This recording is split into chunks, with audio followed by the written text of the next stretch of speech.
According to a recent study, over 95% of the toilets in London's bars and pubs have cocaine residue.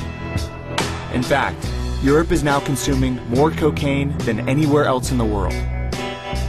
Today, Europe is consuming an average of 146 tons of cocaine every year. In order to meet the demand, drug lords in South America, the world's foremost supplier of cocaine, have had to overcome the geographical challenge that previously limited their access to Europe. In the last 5 years, they found an easier route, via West Africa. If you look at the globe, you can see immediately that West Africa is the closest point of entry for cocaine cultivated in Latin America. To better understand how so much cocaine from Africa is making its way into Europe, I headed to southern Italy, one of the easiest access points into the European cocaine market. And with unemployment in the area so high, they have a steady flow of desperate immigrants willing to help them sell cocaine. The people, we meet them here, they have collaboration with the Camorrists. You understand? Camorrists give them house, Camorrists give them everything. And they show you money, they show you big house, they show you car, they show you freedom, which is fake. Would you say that most people you know in this area have at one point dealt cocaine? When they get chance, they do it. Even good people, he arrive today, tomorrow, when he see chance, he do it because he don't eat yesterday, he don't eat today, tomorrow what he's going to eat? I've been working in factory, he give me 15 euro a day.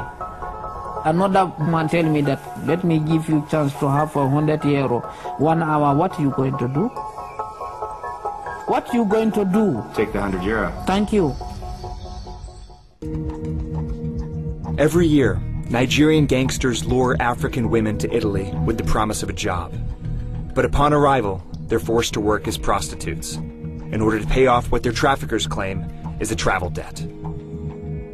This woman, like many others, was promised a job as a hairdresser, but when she arrived, was forced to work as a prostitute to help fund the cocaine trade. They know that if they tell somebody back there in Africa that is going to come here for prostitution, no one will come. So they just have to lie to say they have a very big store here for hairdressing, but at the end of the day, you will find out that the story is different. So how much of a debt do you have to pay off? 60,000 euro. 60,000 euro? Yeah. Did you have any concept of how much money that was? No. How much did they pay you to? Well, they used to pay 10 euro. 10 euro? Yeah, for one person. If you only get 10 euro per person and you have to pay off 60,000 euro, yeah. That's 6,000 men? A car and several scooters drove by a tailor shop. Camorra gunmen pulled out an AK-47 and semi-automatic pistols, gunning down 6 African immigrants. The incident was considered a signal from the Camorra to the West African community that they had overstepped their bounds in the cocaine market. On our last day in Castelvolturno, we headed to meet the brother of one of the victims, who continues to live above the tailor shop where the massacre took place. Tell me a little bit, what happened a couple months ago? That thing was very terrible. Here, 6 people was that here. It was right here. The Camorra's warning was enough to get us to leave the scene, but the African community had already reached its breaking point. Immediately following the shooting in September, riots broke out in Castelvolturno.